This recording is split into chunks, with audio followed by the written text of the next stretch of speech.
Hey guys, it's Miss Finland. I'm obviously not going to be there for a while, but it doesn't mean I don't get to learn. So, this is the first video I've ever made, so bear with me and we'll see how it goes.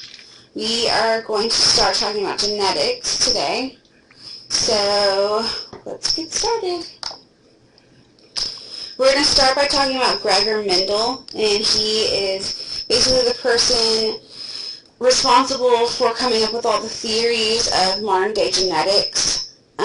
He was a monk, and he basically had a lot of time to spend with pea plants, and he did a lot of cross-pollination on his own, and he used scientific methods to come up with different generations of plants and test them and see what type of offspring they were going to have. He collected the data, counted them, and then basically started making analysis based off of his data.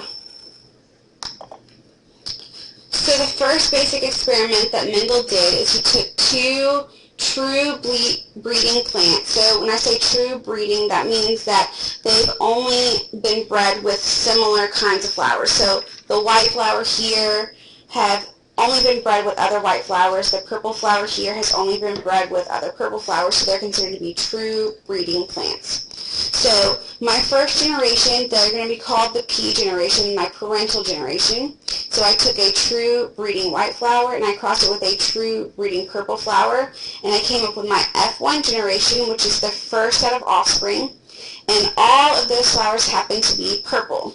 And if Mendel would have stopped right there, he wouldn't have learned anything. He just would have discovered that purple is dominant over white, which is true, but that doesn't tell you the whole story.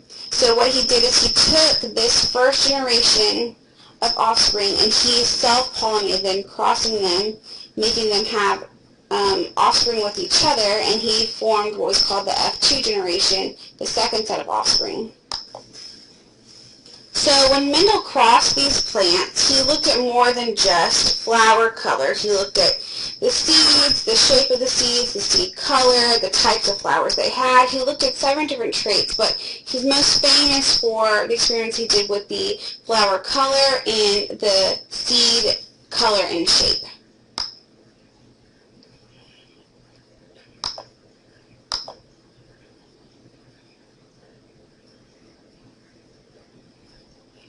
So, as you can see, he took the true breeding purple flower, the true breeding white flower. He had a first generation of all purple flowers. He cross-pollinated them. He came up with the F2 generation, where he had 75% of them were purple flowers and 25% of them were white flowers. So what he saw is that even though there was no white flowers in this first generation of offspring, the white flower gene showed back up later. So it was almost as if it was skipping a generation. And so he had a ratio of 3:1, purple flowers to white flowers in the F2 generation. So what these findings said is basically if I take 2 homologous chromosomes, so you remember we have one chromosome that comes from your mother and one chromosome that comes from your father, and they're homologous, and they have genes placed on the chromosomes in the same spot. So these genes on these two both code for the color of the flower. But these genes might say different things. One gene could say purple and one gene could say white. So these are different alleles. So they're variations within a gene that would be on the same position on either chromosome. So I can look at 2 homologous chromosomes, and I can look at the alleles, and I can tell you what color the flower would be.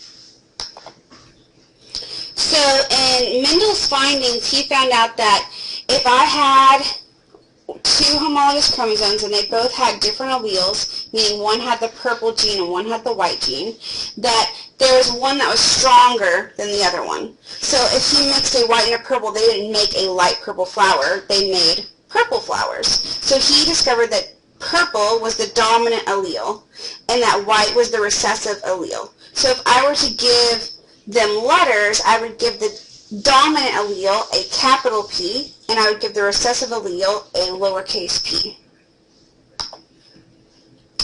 Okay, so if we're looking at the alleles for the parent generation and the first generation of offspring, I could see that